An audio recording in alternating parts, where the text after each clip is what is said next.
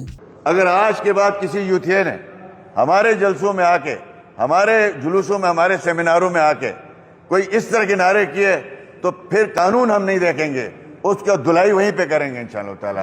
یہ نہیں چھوڑ سکتے. ہم آج تک گئے ہیں کہ ٹہریان کا بابا چور ہے کہ اس سے اندازہ کر لیا جائے کہ تحریک انصاف وہاں پہ کس مقام پر پہنچی ہے. اس کو ہرانا ان کے لیے ناممکن ہو چکا ہے. اگر وہاں پہ غیر جانبدارانہ الیکشن ہوتے ہیں تو پھر تحریک انصاف ایک مرتبہ پھر وہاں پہ حکومت میں آ جائے گی. دیکھتے ہیں کہ کس حد تک شفاف اور غیر جانبدارانہ الیکشن گلگت بلتستان میں ہوتے ہیں.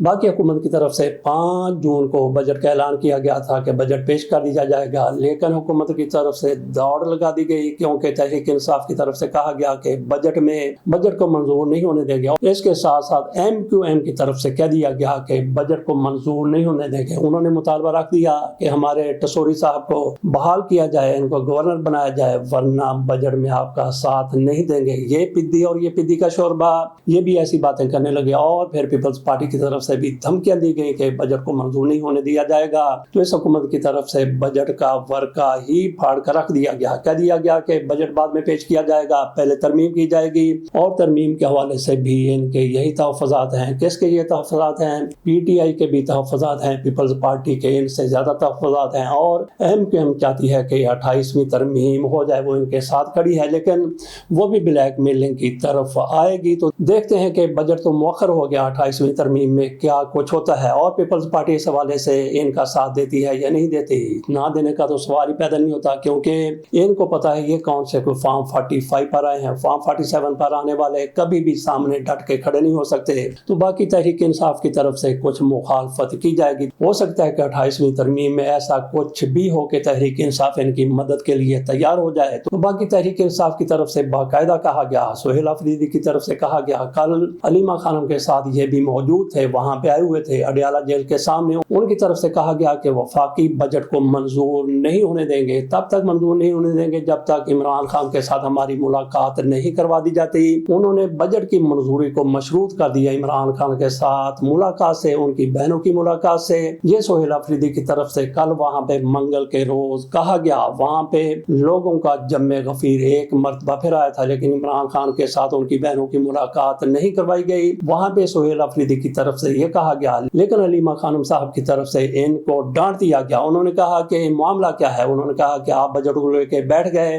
عمران خان کا معاملہ ہے, عمران خان کے حوالے سے ہی بات کی جائے, کسی قسم کی بات نہ کی جائے. بلکہ علیمہ خانم کی طرف سے کہا گیا کہ گزشتہ سال عمران خان کی طرف سے کہا گیا تھا کہ خیبر پختونخوا کا بجٹ منظور نہ کیا جائے, تو آج بھی بجٹ عمران خان کی مرضی کے بغیر, ان کی ملاقات کے بغیر منظور نہ کیا جائے, پیش نہ کیا جائے. یہ علیمہ خانم کی طرف سے کہا گیا. انہوں نے سہیل آفریدی کو ڈانٹا. انہوں نے کہا کہ آپ بجٹ کی کیا باتیں کرنے بیٹھ گئے ہیں, یہاں پہ بات ہونی ہے تو عمران خان کی بات ہونی ہے, عمران خان کے علاج کی بات ہونی ہے, ان کی رہائی کی بات ہونی ہے, اس کے علاوہ کوئی بات نہیں. انہوں نے میڈیا کو بھی شٹ اپ کر دی کہ آپ ادھر ادھر کے سوالات نہ کریں, عمران خان کی صحت کے حوالے سے بات کریں, عمران خان کی جیل میں جو مشکلات ہیں اس حوالے سے بات کریں, ہماری ملاقات ہونے نہیں دی جا رہی اس حوالے سے بات کریں, اس کے علاوہ کوئی بات نہ کریں. انہوں نے سہیل آفریدی کو ڈانٹا اور میڈیا کو شٹ اپ کر دی. اس کے ساتھ اجازت دیجیے, اللہ حافظ.